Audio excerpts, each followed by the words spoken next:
Bueno, estamos acá con Daniel Arroyo, que ha sido muy gentil en concedernos la entrevista. Bueno, no necesita presentaciones, es diputado por el Frente Renovador electo el 22 de octubre. Bueno, fue ministro de Desarrollo Social de la provincia de Buenos Aires, secretario de Desarrollo Humano de la Nación. Y bueno, tiene unos amplios pergaminos. Bueno, Daniel, si sos tan amable, ¿estás de acuerdo con empezar la entrevista? Con mucho gusto, gracias, un gusto. Por favor, es nuestro. ¿Cómo y cuándo viste con la medida? Yo vengo de una escuela de pensamiento más que lo que llamamos en su momento los regulacionistas. Yo siempre soy licenciado en Ciencia Política, me formé mucho en el tema de desarrollo local y venía de un mundo de pensamiento muy basado en el tema de la regulación del Estado, de la escuela francesa, por ese lado. Eso fue, yo diría, en los 90, en los 2000. Empecé a leer, también en ese periodo, a un autor que trabajaba mucho el tema del fin del trabajo, que a mí me parecía que era ciencia ficción en ese momento, pero que empezaba a plantear ideas de cambios en el mundo del trabajo que yo no lo veía ni cerca en Argentina, que era Gortz, pero empezaba a interpretar que había un proceso de cambio interesante. Después me fui acercando por la literatura y por la práctica, participé de lo que fue la FRENAPO, todo el tema del Frente contra la Pobreza, era bastante pibe, pero en términos de juntar firmas, de colaborar. Me enganché bastante con algunas medidas de ese estilo. Cuando estuve en el gobierno yo insistía mucho en el tema de la asignación universal por hijo, yo veía que ese era el camino. Yo cuando estaba en el gobierno todavía el plan jefes y jefas de hogar era muy significativo e imaginaba que eso debía derivar en dos cuestiones. Uno, un ingreso universal a la niñez base, y otro, un seguro de desempleo para el sector formal y el sector informal de la economía. Fui como acercándome a eso. También fui entendiendo las dificultades. Mi opinión es que la política social, buena o mala, la mejor o la peor idea, tiene que tener consenso, no hay manera sin consenso social. Cuando fui ministro de la provincia de Buenos Aires, arranqué, previo a la asignación universal por hijo, con un programa llamado Derecho Garantizado para la Niñez, que era con los chicos hasta los 6 años, porque era lo que yo tenía como presupuesto. Ahí hice un estudio para ver si arrancaba por el seguro de desempleo o por el tema del seguro de la niñez, y me quedó claro que la sociedad no está muy de acuerdo con el tema de seguro de desempleo y sí con el tema de hacer cosas para los niños. De alguna forma me fui acercando para ahí. Recorrí América Latina, vi el programa Bolsa Familia, lo que la asignación universal por hijo, el programa Progresa, Oportunidades en México. Todo eso me fue generalizando la idea de que hay que establecer un ingreso universal base. O sea que con distintas maneras lo fui incorporando. Tengo muy metido en la cabeza, por haber estado en la gestión, que no se trata de hacer la mejor medida, sino la medida que tenga consenso en la Argentina.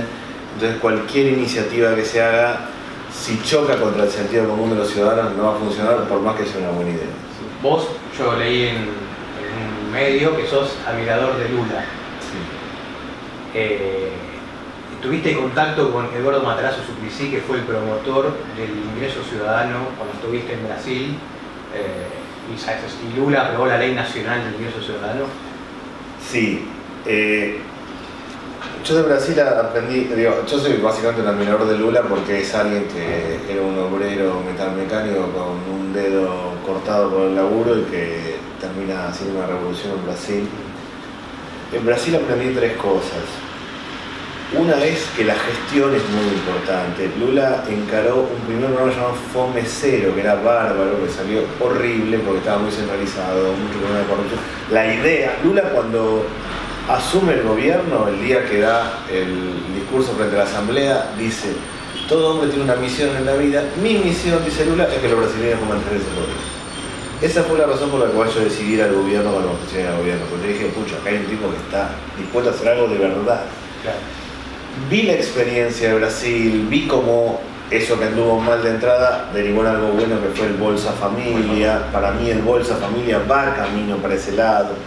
Aprendí también en Brasil y en Argentina con la ley de promoción y protección de los derechos del niño y adolescente, que las leyes en sí mismo es hasta ahí, es bueno que haya una ley, pero no te lo resuelve, que la ley perfecta te complica más porque te obliga a un montón de cosas que no hay recursos. Pero claro, sí, seguí esa experiencia y la experiencia para mí interesante de Uruguay, que de alguna forma me parece que hizo la asignación universal por hijo antes que nosotros, menos universal que la nuestra, pero que fueron a breve esas ideas. ¿Piensa usted que la renta básica universal es una herramienta para el desarrollo? Sí, yo pienso primero que hoy es inevitable la renta básica universal, más allá de los beneficios que puede tener, porque me parece que el mundo del trabajo no solo cambió, sino va a cambiar sustantivamente.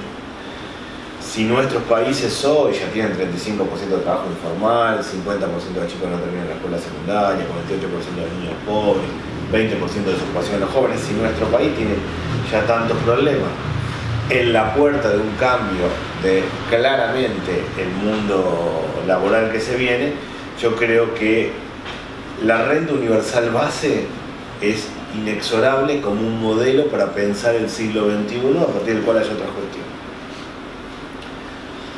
Sí, también creo, y eso fue lo que a mí me genera más duda, es que el trabajo tiene un doble rol.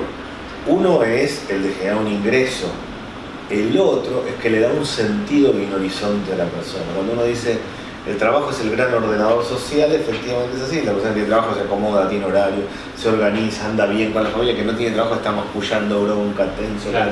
Entonces creo que el ingreso universal base es inexorable y que hay que ir armándolo. Me parece que la Argentina no está lejos si uno toma todas las partidas que hay, los programas, la asignación por hijo. No es difícil hacerlo. Solo resuelve una dimensión que no es menor, que es la de los ingresos, si lo hacemos bien, pero hay otra dimensión que debería acompañarse y yo no tengo claro cómo cubrirla, que es que el trabajo da identidad y el no trabajo genera, a mi modo de ver, implosión, conflicto social. Entonces esto debería ir acompañado de otros elementos de los cuales no quisiera compartir, escuchar, analizar o formar parte del debate de cómo se hace en Argentina. La renta básica o el ingreso ciudadano, como se conoce acá en el país, renta básica se conoce en España y en otros lugares, no es incompatible con otras fuentes de ingreso. Lo que hacen los actuales subsidios condicionados, en esto comprenden todos los actuales, incurre la persona en lo que es la trampa de la pobreza, voluntariamente, ¿no es cierto? La trampa de la pobreza es, si vos conseguís trabajo, pasás del umbral que requiere el Estado, que estipula el Estado, te sacan la asignación. Esto fomenta el 35% de trabajo informal que vos hablaste para un artículo de Canini, has hablado en varias oportunidades. ¿Crees que es momento de diseñar una seguridad social más racional, más eficiente, como por ejemplo el ingreso ciudadano, o puede ser otra, que no sea incompatible con la búsqueda de trabajo? Bueno, primero yo no veo la renta básica o el ingreso universal ciudadano como incompatible con la búsqueda de trabajo, no lo veo en absoluto. Yo imagino como posible un ingreso base general a partir del cual puede haber otras actividades, trabajo, otras condiciones. Me parece que los programas de transferencia condicionada, al estilo de la asignación universal por hijo, todo, cuando se hizo y yo formaba parte del debate y fui cambiando mi cabeza, yo lo veía como un derecho, es decir, esto corresponde a los ciudadanos. Todos los que tienen chicos menores de 18 años tienen que tener un ingreso universal base, llamemos la asignación universal por hijo. Si este tiene trabajo formal, lo cobra por recibo de sueldo. Si este no, lo cobra por otro lado. Cuando consigue trabajo va para acá. Si se queda sin trabajo va para acá. O sea, todos lo tienen. Yo estuve a favor y fui el que me impulsó de alguna manera el tema de la contraprestación en términos de certificados de salud y educación. No porque sea que no fuera un derecho, sino porque era la única manera de dar con los chicos que estaban afuera. O sea, hay un tema en donde está el derecho y está después la operatoria de la política social. No hay muchas maneras de dar con los chicos que no van a la escuela, que tienen certificado, que no tienen vacunación, y convocarlos a través de un esquema es muy útil, no para decir te saco o no te saco, sino para decir, bueno, combinamos con tal escuela, fíjate el sistema de vacunación, hay un problema en tal región que hay menos chicos que se vacunan que en tal. El trabajo de inclusión. Sí, por eso para mí, yo primero era de la idea de que no había que pedir ninguna contraprestación porque era un derecho, hasta que terminé entendiendo que era la única manera de dar con las personas, y entonces, sin dejar de ser un derecho, es bueno pedir certificado de tal cosa porque en realidad te contacta, te da la posibilidad de encarar una política pública más amplia. Esa es una parte. La otra parte es el tema del vínculo con el trabajo. Y ahí sí, yo lo veo como un ingreso base, como la posibilidad de que las personas tengan trabajo de distintas maneras. Y como la obligación del Estado de definir qué tipo de sectores y qué tipo de trabajo uno va a encarar. Y ahí es donde va, para mí, ingreso universal base, más cadenas productivas. Yo diría, para ser concreto, ¿de qué labura un pibe que no tiene secundaria completa en Argentina? No va a trabajar en la industria del software, no va a trabajar en el polo petroquímico, va a trabajar en la construcción, el textil, el comercio, el metal mecánico. Bueno, esos sectores son estratégicos en términos sociales. La industria textil, para dar un ejemplo. La industria textil hay que cuidarla en Argentina. Está claro que en China o India alguien hace ropa más barata que acá. Pero en la industria textil trabajan jóvenes y mujeres, que es donde hay 20% de desocupación. Lo que quiere decir para mí es ingreso universal base, sectores estratégicos que el Estado tiene que promover, y después viene el régimen de seguridad social. El régimen de seguridad social en Argentina no está lejos de esta idea, porque ya no es más contributivo. O sea, la idea, el origen del sistema de seguridad social en Argentina era reproducir en la vida pasiva la vida activa. Yo ganaba 100 en la vida activa, más o menos me jubilaba por 100, él ganaba 500, más o menos se jubilaba por 500. Ese fue el sistema. Yo voy aportando y más o menos reproduzco. Cuando se hizo había 95% de trabajo formal, tenía un sentido, tenía una lógica. Eso ya no es posible hoy. Con lo cual hay que repensar el sistema de seguridad social en base a este esquema, pero en base al tema de que lo contributivo es una parte nada más y que requiere un aporte permanente del Estado como un mecanismo para cumplir con los derechos y como un mecanismo para mover la economía local. O sea, en concreto, el jubilado que si va a cobrar más plata no va a ir a comprarle Vax, va a ir a la esquina, a la vuelta, al almacén, va a mover la economía. O sea, también tiene eso una racionalidad económica que es mover el mercado interno. Daniel, vos al inicio de la entrevista mencionaste dos puntos que me parecen importantes.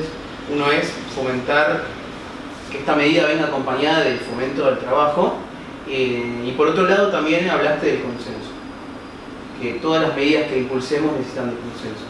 Relacionado con eso, hay mucha gente que está instalado en gran parte del consciente colectivo esta idea de que estos tipos de subsidios como la renta básica sirven para, entre comillas, mantener vagos.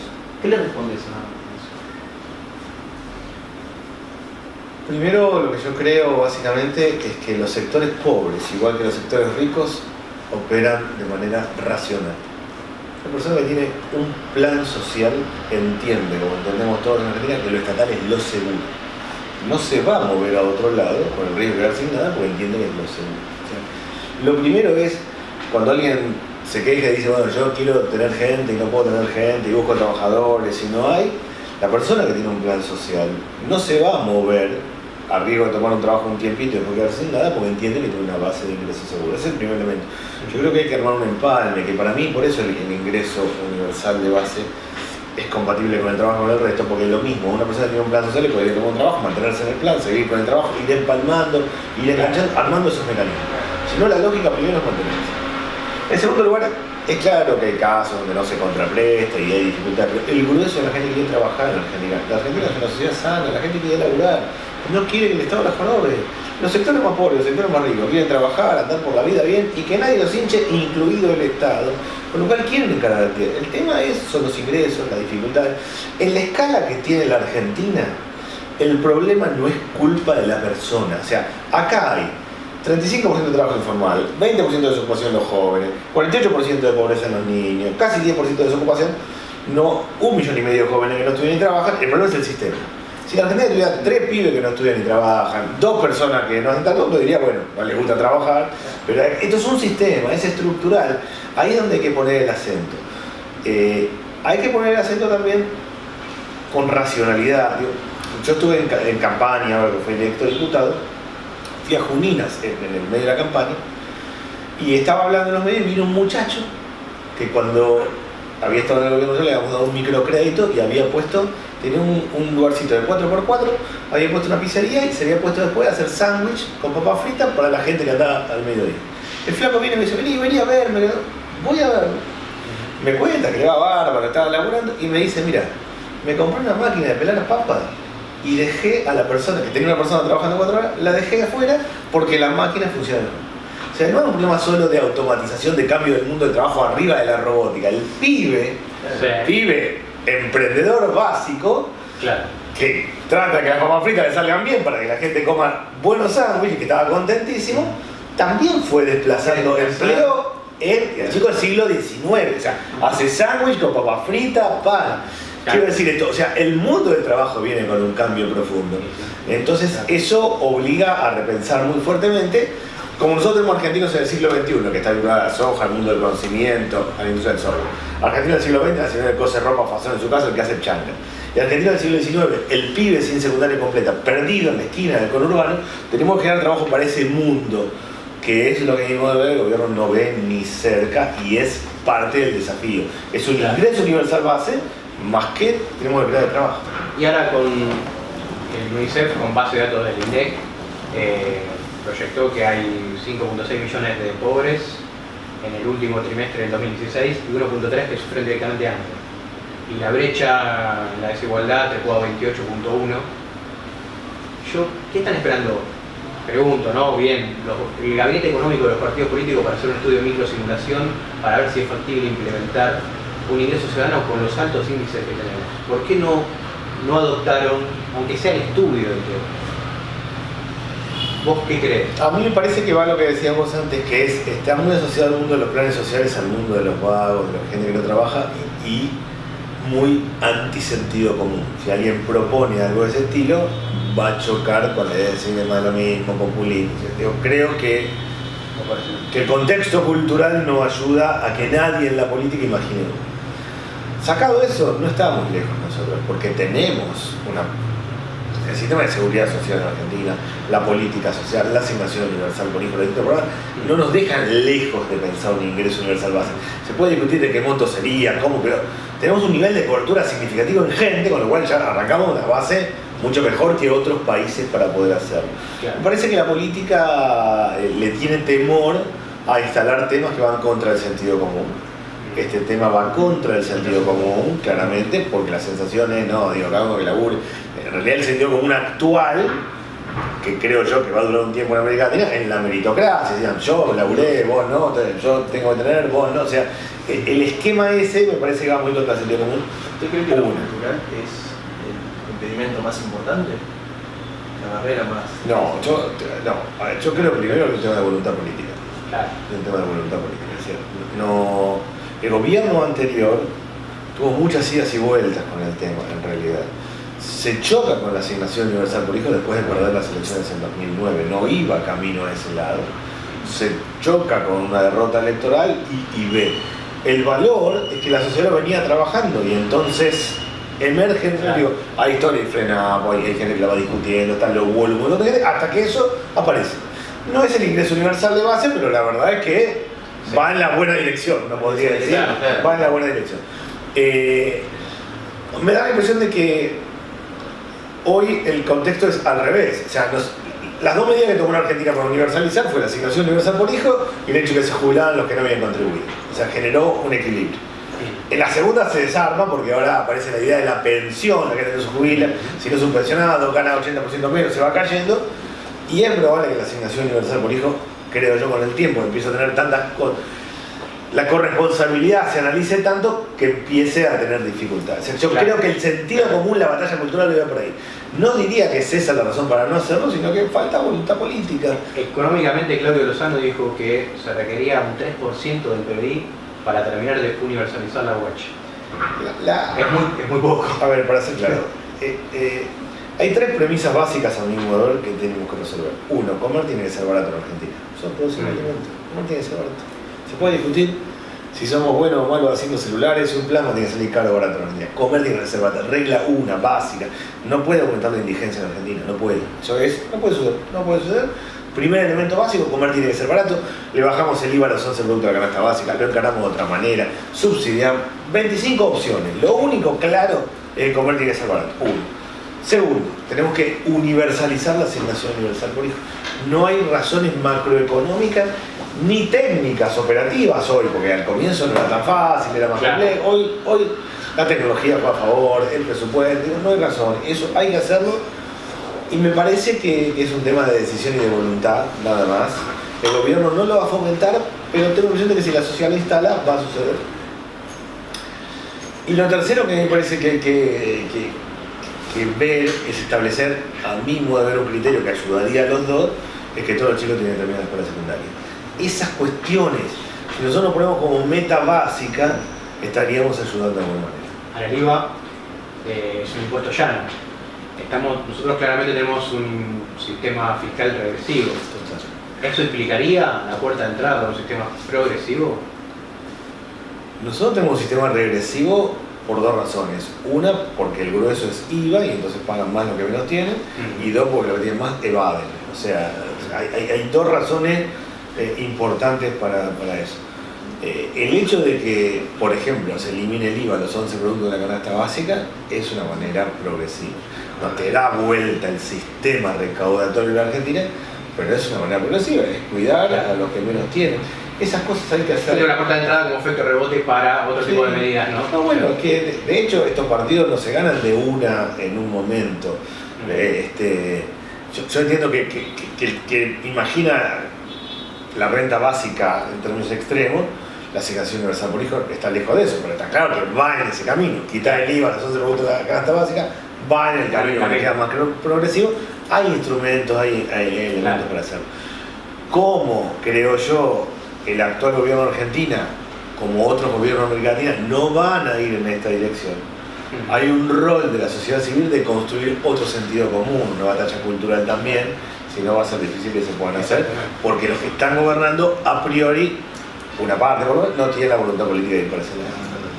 En varios programas escuchamos a vos, a Facundo Moyano, hablando de gravar la renta minera, la renta financiera. ¿Crees que esto también es necesario, ampliar la base imponible para poder hacer una redistribución más eficiente de los recursos? Sí, yo creo que hay que desestructurar el sistema impositivo de la Argentina. El sistema impositivo de Argentina, como muchas medidas en Argentina, va a la fácil, a quién le puede cobrar, y la forma de cobrar más fácil es por el lado del consumo, claramente. Claro. Y cualquiera que está gestionando frente a la necesidad va a acelerar ese proceso porque es la forma de conseguir recursos.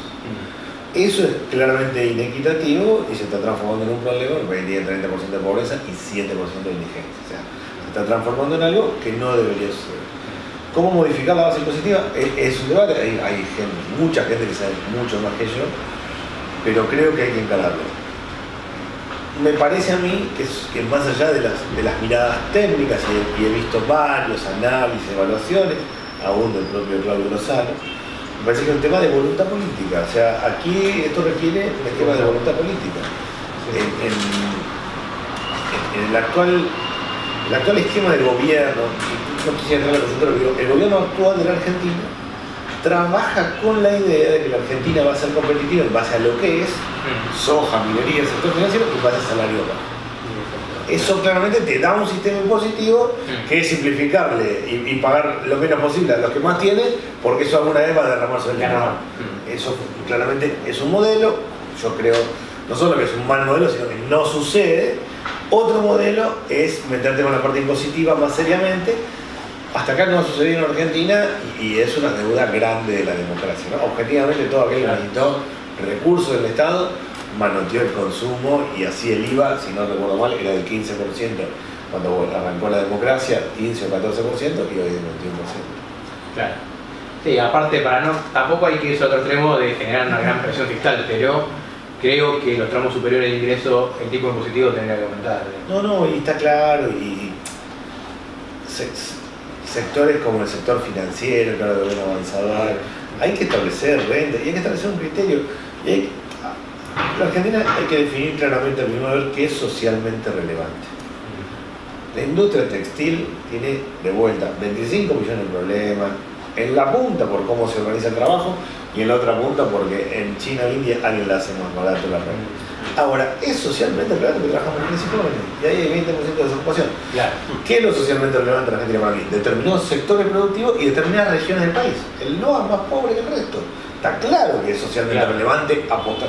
Bueno, eso implica un esquema impositivo que no solo tome quienes tienen más, quienes tienen menos, cargarle acá o allá, sino economías regionales, cuidar a jóvenes y mujeres. Todo eso hay que analizarlo. Claro. Yo no sé más que los títulos, pero me queda claro que no estamos yendo por ahí en Argentina. No, Daniel, ¿vos pensás que los fondos del Estado son suficientes para sustentar una medida así como la renta básica? Sí, para empezar, primero creo que estamos en un momento donde no es el problema de los recursos en Argentina. Segundo, sí, porque depende qué monto se ponga, qué criterio se puede hacer escalonado, se puede llegar a determinada conclusión. Y tercero, porque no estamos lejos. Si uno toma la asignación universal por hijo, los programas de empleo, de becas, de acompañamiento, los programas de trabajo en términos de cooperativa, en sus distintas dimensiones, etc., estamos en un esquema importante de cantidad de gente, de recursos. ¿Qué le tengo de miedo yo al tema de la renta básica? Que vaya el modelo de la chilena. El modelo chileno, mientras nosotros estábamos equiparando la jubilación y se estaba jubilando la gente que no había aportado, en Chile se hizo un sistema de pensión, como de alguna manera quiere decirlo, ¿no?, de $40. Lo termina universalizando, o sea, termina diciendo ahí, la verdad que están casi todos, pero a montos bajísimos. Algo de eso también se hace en Bolivia. En el caso de Bolivia, porque no tienen más recursos, no por una cuestión conceptual, sino porque tienen lo que tienen. Yo digo que no hay un problema de recursos. Le tengo miedo a que una medida así sea tomada en términos de política focalizada. Es decir, a los que no tienen tal cosa le damos $30, $40, listo, llegamos a todo, alguien pone un PowerPoint y dice hemos universalizado todo, y no es ese el objetivo. Entonces yo le tengo un poquito de miedo a eso. O sea que Rubén plantea siempre de que hay que focalizar en el grupo etario, chicos, adultos mayores, pero si bien focalizado, que sea universal dentro de ese grupo etario, incondicional, ¿no es cierto? Para empezar, después se podría hacer extensivo al resto de la población. Pero no estamos lejos hoy en Argentina en términos de cobertura, Argentina tiene la mayor cobertura de América Latina en salud, educación, alimentación y transferencia. Eso es así. El Bolsa Familia es más grande, pero tiene un montón de dificultades. Eso, no estamos muy lejos. O sea, hasta en términos de racionalidad económica se podría ir por ese lado. Después hay que ver los montos, después hay que ver el sistema financiero, después hay que ver si con contraprestación o no, si priorizamos los niños, los jóvenes, la tercera edad. Digo, hay un montón de cuestiones para discutir, pero nosotros no estamos lejos. Es el tema de instalar el debate, me parece a mí. Es el tema de instalar el debate desde parte de la sociedad civil y entenderlo como un proceso que hace a un esquema virtuoso y que no se contrapone con el trabajo. Si la sociedad lo interpreta como que es pagarle a la gente que no quiere trabajar, se pierde la balanza cultural rápidamente. En Argentina tenemos una visión muy cortoplacista de la política y con muchos vaivenes, ¿no es cierto? ¿Crees que eso dificulta implementar una renta básica, un ingreso ciudadano, porque requiere de una política sostenida en el tiempo? De tu visión como politólogo, ¿cómo lo ves? Me parece con sinceridad, que sacando el caso de Rubén Lobolo o algunos más, el problema no está en la política, sino en la academia para instalar este tema. Que es que hay que explicarlo claro y fácil. Lo que no se entiende no funciona. Explicarlo claro y fácil. Me parece a mí que hay que hacer un esfuerzo desde el mundo académico, no solo para estar de acuerdo con una medida, sino para que mi tía lo entienda con claridad, entienda que no es más planes sociales para que la gente no trabaje. Así que hay que hacer ese esfuerzo. La política tiene que ver con el ámbito de la voluntad, tiene que ver con el debate, con las políticas de Estado. Pero la academia tiene un rol clave, que es pensar, ser disruptivo, plantear ideas y hacerlas claras. Solo se transforma en sentido común lo que es claro, lo que es evidente, lo que alguien puede interpretarlo como que tiene una cierta lógica y una cierta racionalidad. En ese sentido yo le pondría bastante peso al mundo, haría muchos seminarios, encuentros, actividades, lo más masivo posible. O sea, buscaría instalar también el sentido común desde ese lado, que se pueda transferir en algo que no quede con una cosa así amplia. Yo, cuando estaba en la provincia, arranqué con esto que llamamos derecho garantizado para la niñez hasta los 6 años. Tenía pocos recursos, la fui peleando como podía, pero entendía que ese era un camino del cual derivaban seminarios, encuentros, capacitaciones, reuniones con los directores acá, y que algo de eso el mundo académico debe. La política no lo va a hacer. Pero eso está dentro de el claustro. No llegas al llano. El llano son los docentes, los directores, o sea, eso es la gente. Sí. Lo único universal que hay en la Argentina es la escuela. Lo único universal es la escuela. Si alguien quiere lograr entrar en la casa de la familia para algo es a través de la escuela o a través de los medios de comunicación masivos. Como esto no tiene capacidad para instalarse en los medios de comunicación masivos, es la escuela. Por eso ahí hay un rol central, ¿no? Vos decís que a través de la escuela puede llegar a una masa crítica de gente, ¿no? Sí.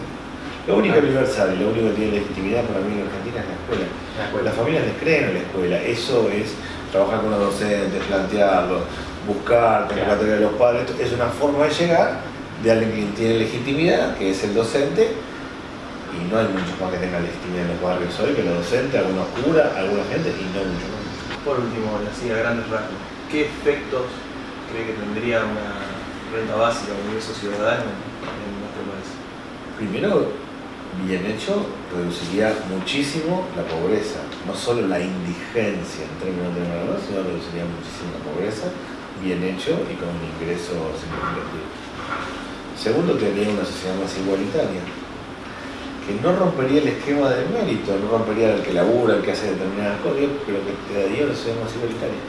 Para mí hay una relación clara entre desigualdad y violencia. Más desigualdad, más violencia. La desigualdad es la piñata contra mí, pero no tengo nada. A 3 cuadras de mi casa de alguien que tiene todo eso, es tensión, violencia. Tener una sociedad menos violenta, tener una sociedad más igualitaria y menos violenta. Y tendría dos efectos más positivos para mí. Uno es, te da un horizonte. Sabes que en los próximos 10 años la base de ingreso a la familia va a saltar, tener un horizonte de certeza. Cuando se habla de seguridad jurídica, es la seguridad de vida cotidiana.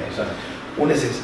Y dos, es virtuoso el tema del mercado interno. O sea, el comerciante de la vuelta va a andar mejor, el fiambrero, el gasista, el plomero. O sea, yo creo que tiene varios aspectos virtuosos. Golpea o le complica la vida a quienes concentran más actividad económica, que claramente no van a querer moverse de su esquema. Pero yo lo veo virtuoso, lo veo factible, veo una clase media argentina dispuesta a entenderlo, en la medida que se explique con claridad y se pueda trabajar con el tiempo y no sea algo suelto, que se le ocurra a alguien porque sí. O sea que es una batalla también que tenés que dar también en el plano del poder. Y eso va a estar complicado porque la renta básica aumenta el poder de negociación de los trabajadores. Y el famoso, hay 10 millones de personas esperando el ejército de reserva, no va a poder ser utilizado por el empleador. Entonces ahí va a haber también una cuestión simbólica y de poder, digamos. No sé qué opinás. Va a haber trabas. No lo dudo y sí, digo, si hoy lo que está discutiendo es el costo laboral es el problema en Argentina, esto es una contraparte, exactamente, es extremo, ¿no? Lo contrario, claro. Sí. A mí igual me parece, digo, habría que pensarlo más, pero que el poder es muy temeroso en Argentina. O sea, cuando algo se instala con fuerza en la sociedad, sucede. Yo laburaría mucho en la sociedad, laburaría mucho con la política, con los docentes, buscaría.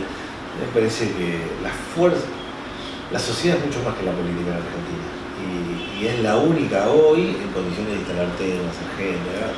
Claro. Iría por ese lado, no quiero plantearlo de una manera romántica y entiendo claramente que le complicas la vida a muchos actores económicos y que nadie va a ceder porque sí posiciones, lo entiendo. Pero yo diría que la capacidad de la sociedad para instalar temas y agenda no es menor en nuestro país. Y para finalizar, algo un poco más filosófico, el fundamento normativo de la renta básica del ingreso ciudadano es la libertad republicana.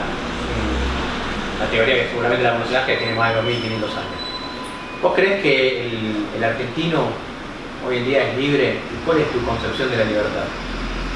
Un poco amplia la pregunta, pero ¿qué pensás? Volcado al contexto local. A mí me parece que el tipo que toma el colectivo o el tren en Liniers todos los días a las 6 de la mañana, que va a laburar una hora de la construcción, que labura de peón de albañil, que le dan 300 mangos por día, que cuando baja tiene el bingo enfrente, 20 quilombos, que pagó 25 pesos ahora para ir y venir como mínimo, hacer sanduchitos, no tiene libertad.